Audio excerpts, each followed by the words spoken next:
Hola, mi nombre es Valeria. Este es mi nuevo video original en mi canal original. Ahora seguirá mi locutor. Suscríbanse. Disfruten del video. El 12 de agosto de 1944, a las 9 de la noche, el general major Erwin Maney firmó una orden operacional. Era un documento de 3 páginas. Estaba redactado con precisión. Detallaba rutas, horarios, unidades, puntos de reagrupamiento. Era exactamente el tipo de orden que un oficial alemán de 30 años de experiencia debía producir en esa situación. Esa orden mató a más de 2000 de sus propios soldados. No porque fuera incorrecta, no porque Maney hubiera cometido un error, no porque alguien lo hubiera traicionado. La orden era perfecta. La lógica era impecable. El problema era otro.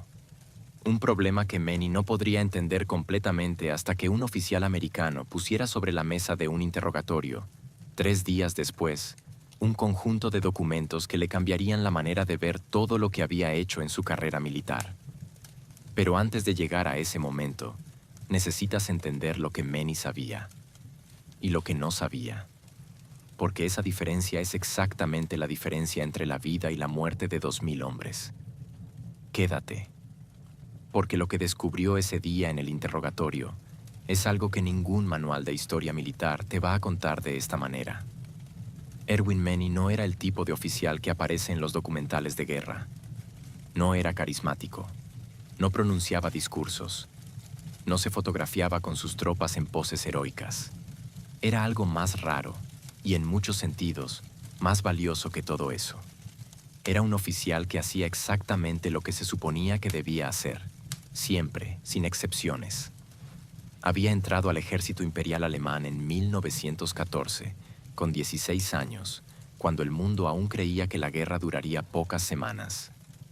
Sobrevivió 4 años de trincheras en el frente occidental. Vio a hombres morir a su lado de maneras que no tienen nombre en los libros.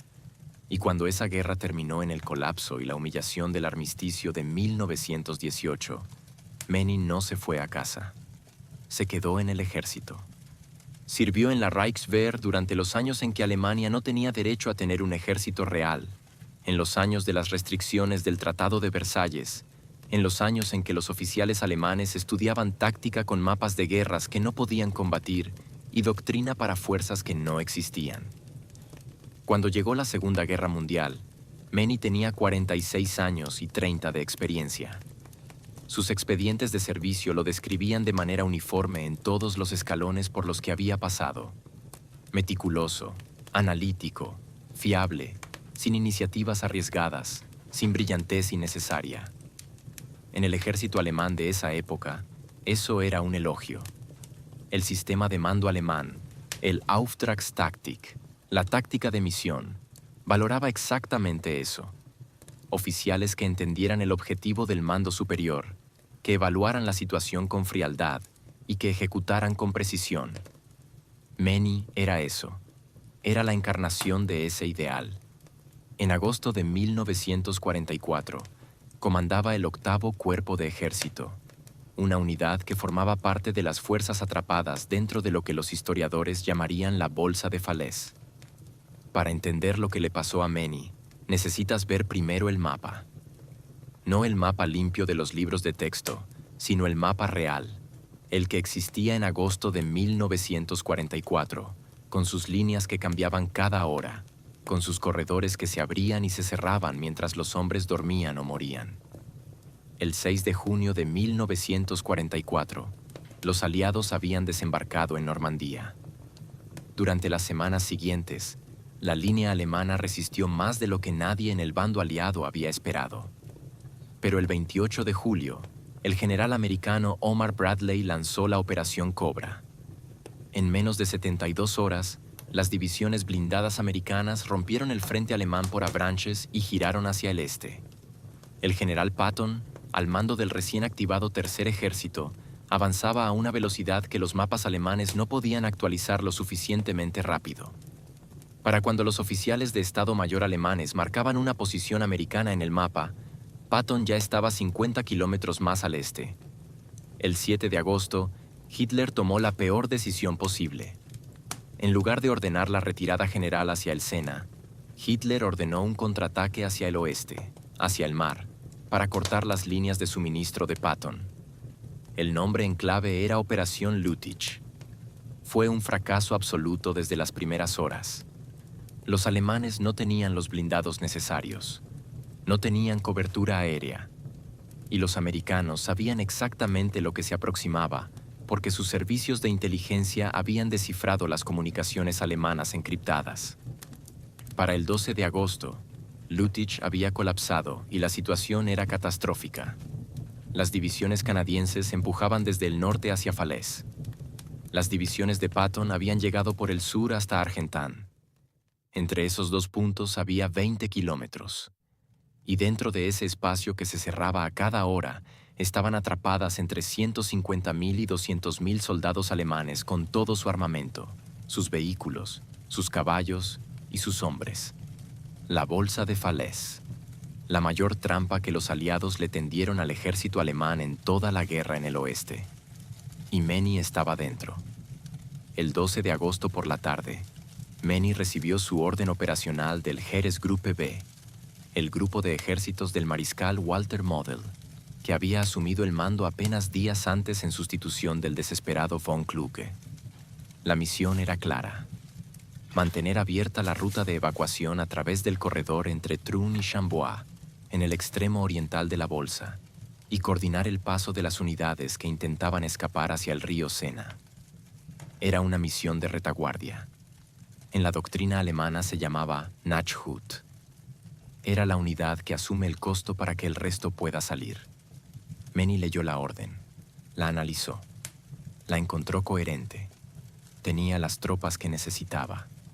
Las rutas estaban identificadas. Los horarios de los movimientos de las unidades que debían pasar por su posición eran conocidos. Todo cuadraba dentro del marco de información que tenía disponible. Pasó las siguientes horas organizando sus columnas. Estableció el orden de marcha. Definió los puntos de control. Calculó los tiempos. Era exactamente el trabajo que había aprendido a hacer en 30 años. Era exactamente el trabajo que se suponía que debía hacer. A las 9 de la noche, firmó la orden operacional. 3 páginas. Precisión total.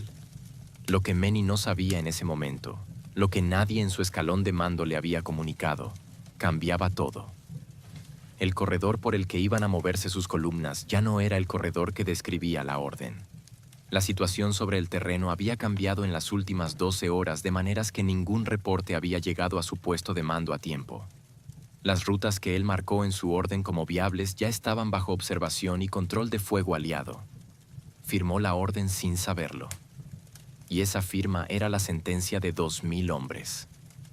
Para entender lo que ocurrió a continuación, tienes que ponerte del otro lado del frente. Tienes que ver lo que los aliados veían en esas mismas horas del 12 de agosto de 1944.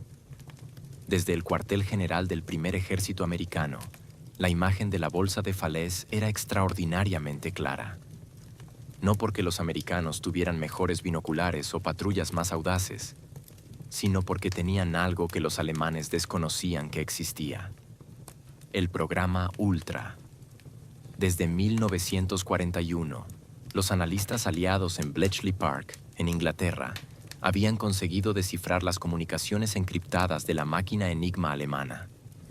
Para agosto de 1944, esa capacidad funcionaba de manera rutinaria y sistemática. Los mensajes que los oficiales alemanes enviaban por radio, los que creían estaban protegidos por una encriptación que consideraban inviolable, llegaban a manos de los analistas aliados a menudo en pocas horas, a veces antes de que llegaran al destinatario alemán original. Las órdenes de movimiento, los reportes de situación, las peticiones de munición y combustible, las posiciones de las unidades, las rutas de evacuación planificadas, todo. Y esa información, presentada a los comandantes aliados con la cobertura de que provenía de reconocimiento aéreo, permitía algo que en cualquier guerra anterior habría sido imposible: anticipar los movimientos del enemigo antes de que se ejecutaran. Los aviones de reconocimiento fotográfico aliados volaban sobre la bolsa de Falaise múltiples veces al día. Las fotografías eran procesadas en horas por equipos de analistas entrenados. Mostraban exactamente qué columnas se estaban formando, en qué rutas, con qué densidad de vehículos y en qué dirección se movían. Cruzando esa información fotográfica con la inteligencia de señales del Ultra, los artilleros y los pilotos aliados podían hacer algo que los manuales de artillería modernos siguen citando como uno de los logros técnicos más notables de la Segunda Guerra Mundial: establecer coordenadas de fuego precalculadas sobre los puntos de paso obligatorio de las columnas alemanas y esperar. No esperar a ver al enemigo para disparar. Esperar a que el enemigo llegara al punto donde los cálculos indicaban que llegaría, en el momento en que los cálculos indicaban que llegaría. Las rutas que Meny había marcado en su orden operacional, los cruces de carreteras entre Trun y Chambois, los puentes sobre los pequeños ríos normandos, los estrechamientos entre aldeas que convertían cualquier columna en un objetivo inevitable, ya estaban en las tablas de fuego de la artillería aliada. Ya tenían nombre en los registros de los observadores avanzados. Ya tenían tiempos de tránsito calculados. El 13 de agosto, poco después del amanecer, las columnas de Meny comenzaron a moverse. Lo que sucedió en los siguientes 40 minutos no tiene comparación con ninguna descripción convencional de batalla. No fue un enfrentamiento. No fue un intercambio de fuego entre dos fuerzas que se buscaban. No hubo línea de contacto. No hubo momento en que los soldados alemanes pudieran ver al enemigo, orientarse, reaccionar. Hubo silencio. Y luego el mundo se convirtió en fuego. Los primeros proyectiles cayeron sobre la vanguardia de la columna. El impacto en la vanguardia producía siempre la misma reacción en cualquier columna de marcha. Los vehículos de atrás frenaban porque no sabían qué había adelante, qué estaba bloqueado, si la ruta seguía abierta. En segundos, la columna se comprimía. 100 metros de vehículos separados se convertían en 50 metros de vehículos uno detrás del otro.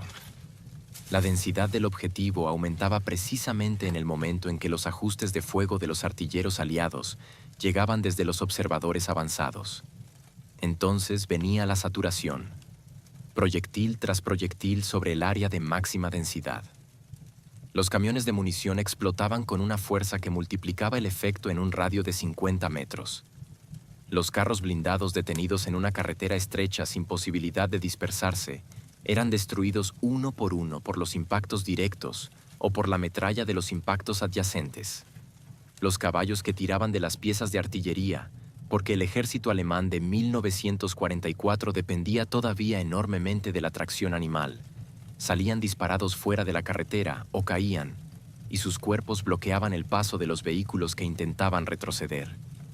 Y cuando la columna ya estaba detenida y ardiendo, cuando los hombres intentaban salir de los vehículos y dispersarse por los campos, llegaban los aviones. Los cazabombarderos Typhoon de la Royal Air Force atacaban en pasadas sucesivas. Armados con cohetes de 27 kilogramos y cañones de 20 milímetros, barrían los campos donde los soldados intentaban alejarse de las carreteras. Los vehículos que habían conseguido salir de la ruta y moverse campo a través se atascaban en el barro o eran destruidos antes de haber recorrido 100 metros. Las zanjas de drenaje, los setos normandos, los pequeños bosquecillos, que parecían refugio, estaban ya llenos de hombres de columnas anteriores que habían intentado exactamente lo mismo y habían encontrado exactamente el mismo fuego.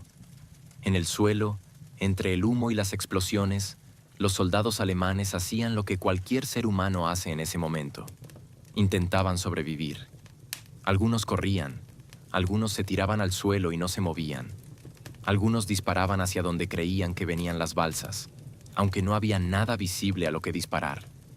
Los proyectiles caían de un cielo que parecía vacío. El fuego llegaba de una distancia que hacía imposible cualquier acción que lo pudiera detener. No era una batalla. Era una ejecución programada. En 40 minutos, la columna principal había dejado de existir como unidad combatiente. Los vehículos destruidos bloqueaban la carretera en ambas direcciones. El fuego de los camiones en llamas iluminaba el campo con una luz que hacía visibles a los hombres que intentaban escapar a pie. Este es el momento en el que muchos canales pararían la historia y pasarían a los números. ¿Cuántos muertos? cuántos vehículos destruidos, cuánto terreno ganado o perdido. Pero eso no es lo que hace que esta historia sea distinta a todo lo que has escuchado antes. Lo que hace que esta historia sea diferente ocurrió 3 días después, en una habitación donde Manny estaba sentado frente a un oficial americano que puso sobre la mesa algo que el general alemán no podía haber esperado ver jamás. Suscríbete al canal ahora mismo si todavía no lo has hecho. Lo que viene en los próximos minutos es la parte que los libros de historia casi nunca cuentan. Es la parte que te va a quedar dando vueltas en la cabeza mucho tiempo después de que termines este video. Suscríbete y activa la campanita para no perderte ninguna historia. Erwin Manny fue capturado el 17 de agosto de 1944. No fue capturado combatiendo. No fue encontrado escondido en un sótano.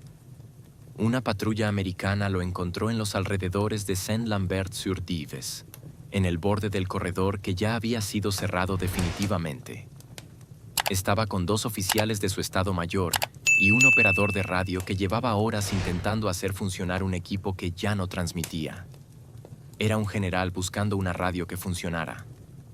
Cuando los soldados americanos lo rodearon, Manny se identificó con su rango y apellido.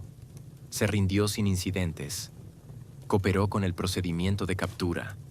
El oficial americano que escribió el reporte inicial describió su actitud con una frase que aparece en los archivos del National Archives and Records Administration y que es difícil de olvidar una vez que la lees. Parecía un hombre que llevaba días intentando entender algo que nadie le podía explicar. Eso era exactamente lo que era. Las comunicaciones dentro de la bolsa habían sido un caos durante toda la operación. Los cables de campo cortados por el fuego de artillería, las radios con baterías agotadas, los mensajeros en motocicleta que nunca llegaban a sus destinos porque la aviación aliada atacaba cualquier vehículo en movimiento. Manny había intentado 2 veces enviar reportes a Model después de la destrucción de sus columnas. La primera transmisión fue interrumpida por un impacto de mortero cerca del operador de radio. El segundo mensajero nunca regresó. Nunca supo con exactitud qué había pasado. Tenía fragmentos. Tenía humo. Tenía el ruido de las explosiones que llegaba desde donde deberían estar sus columnas. Pero no tenía la imagen completa. Y así, sin entender completamente lo que había ocurrido, sin poder comunicarse con el mando superior, sin una radio que funcionara, Erwin Manny fue capturado. El interrogatorio formal comenzó 2 días después. Lo condujo el oficial de inteligencia del primer ejército americano. Era el procedimiento estándar para generales capturados. Preguntas sobre la composición de las unidades, los planes operacionales conocidos, la cadena de mando, la situación general. Manny respondió a algunas preguntas y se acogió a la Convención de Ginebra para no responder a otras. Todo dentro del procedimiento. Todo correcto. Hasta que el oficial americano cambió el tono de la conversación. Sin previo aviso, sin explicación, el oficial puso sobre la mesa un conjunto de papeles. Eran copias. Estaban en alemán. Manny los miró y tardó un segundo en comprender lo que estaba viendo. Eran transcripciones de comunicaciones alemanas. Sus comunicaciones. Las órdenes que él había recibido.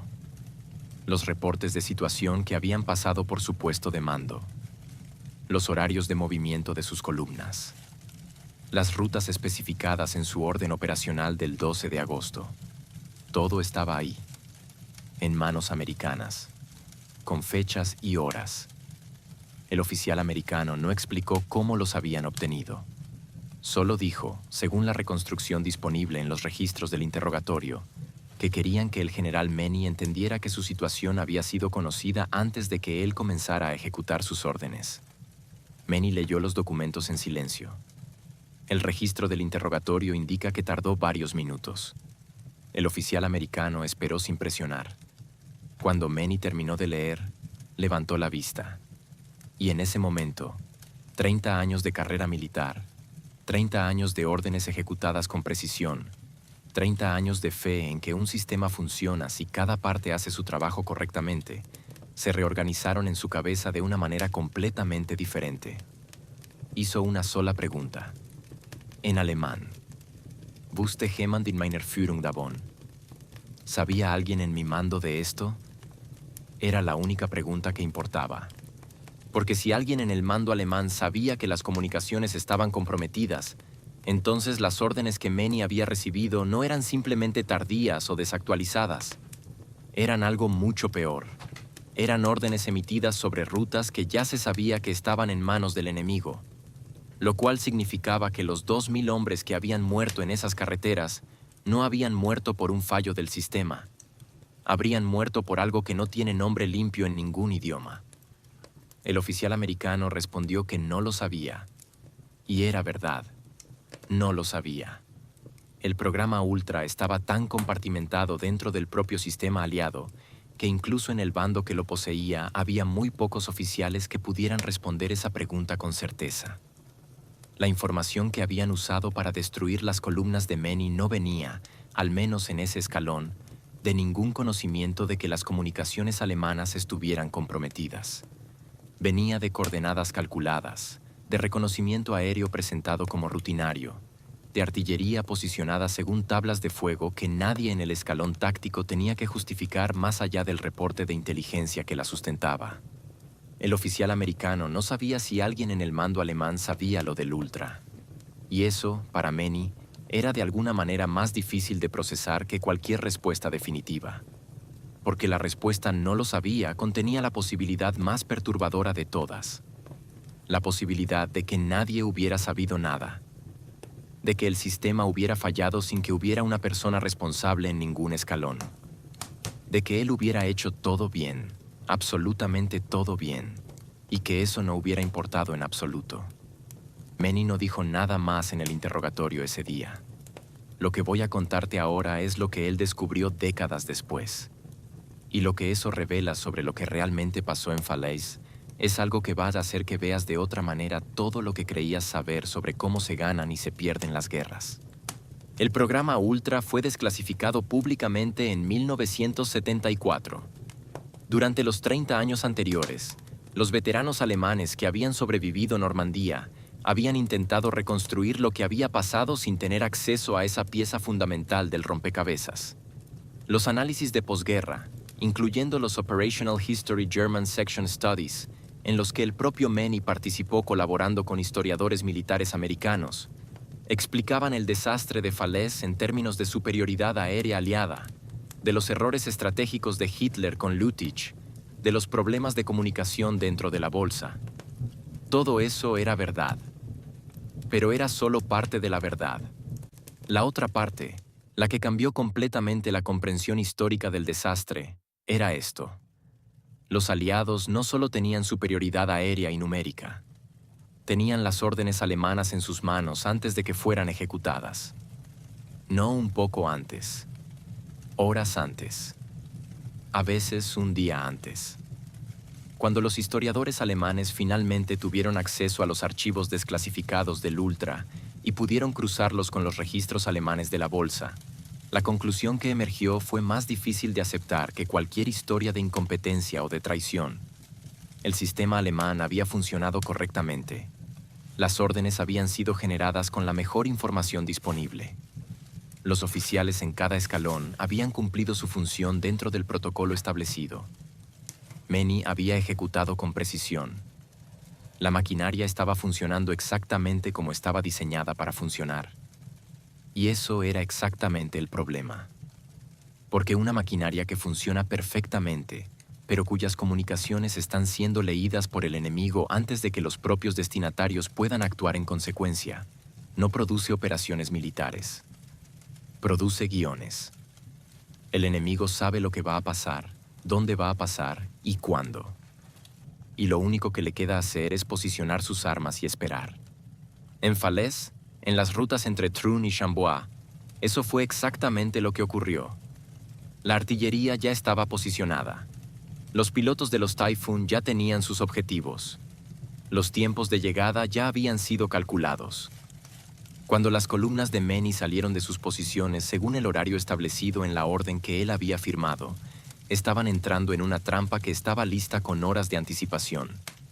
No porque Manny se hubiera equivocado, sino precisamente porque no se había equivocado. Suscríbete al canal ahora. Esta historia que acabas de escuchar es el tipo de historia que hacemos cada semana. Historias militares que nadie más cuenta de esta manera, desde ángulos que los documentales convencionales no se detienen a explorar. Si llegaste hasta aquí, ya sabes que este canal es diferente. Suscríbete, deja el like y quédate para lo que viene. Epílogo. Lo que Meni llevó a la tumba. Erwin Meni fue liberado en 1947 y regresó a Alemania. Vivió hasta 1982, 35 años más después del interrogatorio donde un oficial americano le mostró las transcripciones de sus propias comunicaciones. Durante esos 35 años, participó en los estudios históricos de posguerra. Respondió preguntas de historiadores americanos, británicos y alemanes. Describió con precisión técnica lo que había hecho y por qué. Sus relatos son consistentes con los registros aliados en todos los puntos verificables. Era un hombre que seguía haciendo lo que siempre había hecho. Decir la verdad tal como la entendía, con precisión, sin adornos. Pero había una cosa que no podía explicar. No podía explicarla en las décadas en que el Ultra era todavía secreto porque no tenía los datos. Y cuando esos datos finalmente se desclasificaron, Meni tenía más de 80 años. La cosa que no podía explicar era esta. ¿Qué le dices a los soldados que murieron en esas carreteras? No a sus familias, no a la historia. A ellos. A los hombres que salieron de sus posiciones siguiendo una orden que tú firmaste, convencidos de que la ruta estaba abierta, convencidos de que el sistema que los mandaba a moverse había evaluado la situación correctamente. En los sistemas militares, la responsabilidad tiene una definición clara. El comandante es responsable de ejecutar correctamente con la información que tiene disponible. No es responsable de la información que el sistema no le proporcionó. No es responsable de los fallos que ocurrieron por encima de su nivel de autoridad. Dentro de esa definición, Meni no era responsable de lo que le pasó a sus columnas. Había ejecutado correctamente. El punto de fallo no estaba en su escalón. Pero esa definición la escriben las instituciones. Los hombres que murieron en esas carreteras no pensaban en términos de escalones de mando cuando los proyectiles empezaban a caer. Pensaban en algo mucho más simple y mucho más permanente. Pensaban que alguien los había mandado ahí. Pensaban que debería haber alguien que supiera lo que estaba pasando y que los hubiera protegido de eso. Meni vivió con esa tensión entre la responsabilidad institucional y la responsabilidad humana durante 3 décadas y media. Nunca habló de ella en términos directos. Sus colaboraciones con los historiadores son precisas, técnicas, documentadas. Pero los que lo conocieron en esos años describían a un hombre que había desarrollado la costumbre de hacer una pausa larga antes de responder cualquier pregunta relacionada con agosto de 1944. No porque no supiera la respuesta, sino porque sabía demasiado bien cuántas respuestas correctas podía haber para la misma pregunta, dependiendo de desde dónde la hicieras. La bolsa de Falaise se cerró definitivamente el 21 de agosto de 1944. En los días siguientes, París fue liberado. El ejército alemán en el oeste nunca recuperó la cohesión operacional que había tenido antes de Normandía. La guerra siguió durante 9 meses más, con toda la destrucción que eso significó para Alemania y para Europa. Pero el punto de inflexión en el oeste fue Falaise. Y en el centro de Falaise estaba una trampa que funcionó con una precisión que sus arquitectos nunca habían visto replicada a esa escala.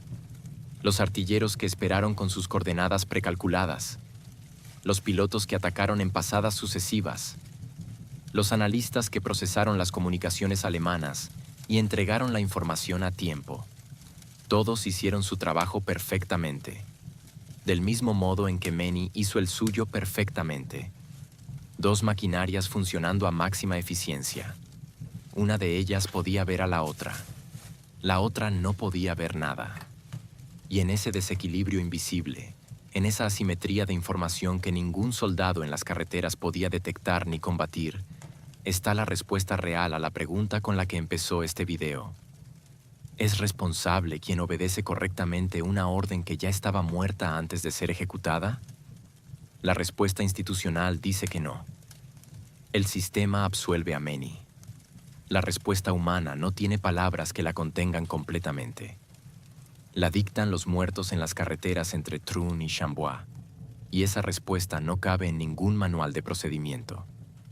Lo que sí cabe en un registro histórico, lo que queda documentado en los archivos de ambos lados, es esto. 2000 hombres murieron en 40 minutos porque su comandante hizo exactamente lo que se suponía que debía hacer. Sin un error, sin una traición, sin una cobardía, solo con precisión, solo con obediencia, solo con 30 años de un oficio ejecutado de manera impecable. Y eso es, en ciertos aspectos, mucho más difícil de explicar que cualquier derrota por incompetencia o por traición. Porque las derrotas por incompetencia tienen un culpable. Las derrotas por traición tienen un traidor. Y ambas cosas, aunque dolorosas, permiten al menos identificar el punto de fallo y construir algo diferente encima. Pero las derrotas de Falaise, las que ocurren cuando el sistema funciona perfectamente y la información es invisible, esas no tienen un culpable que señalar. Solo tienen consecuencias. Solo tienen carreteras llenas de lo que queda cuando la artillería termina su trabajo. Solo tienen un general capturado buscando una radio que funcionara. Solo tienen una pregunta hecha en alemán que todavía no tiene una respuesta limpia en ningún idioma. Wusste jemand in meiner Führung davon? ¿Sabía alguien en mi mando de esto? La respuesta que Manny recibió fue que no se sabía. Y esa respuesta, con todo lo que no decía, con todo lo que dejaba abierto, con todas las posibilidades que contenía, es la que se quedó con él 35 años. Es la que está en el centro de este episodio de historia, que los libros de texto mencionan con 3 líneas, y los documentales de guerra omiten completamente, porque no tiene un héroe claro ni un villano reconocible. Solo tiene la verdad. Y la verdad en este caso es más incómoda que cualquier mentira bien construida. Si esta historia te llegó, si te parece que merece ser contada y escuchada, dale like ahora mismo. Ayuda a que llegue a personas que nunca la habían escuchado. Y suscríbete al canal si todavía no lo has hecho, porque cada semana hay una historia como esta. Una historia que los canales convencionales no cuentan de esta manera, desde esta profundidad, con este nivel de honestidad histórica. El siguiente video en tu pantalla fue elegido específicamente para alguien que llegó hasta el final de este. Es diferente en personajes y en época, pero tiene la misma característica que te trajo hasta aquí. Una verdad que duele un poco más que la versión que estabas acostumbrado a escuchar. Nos vemos allí.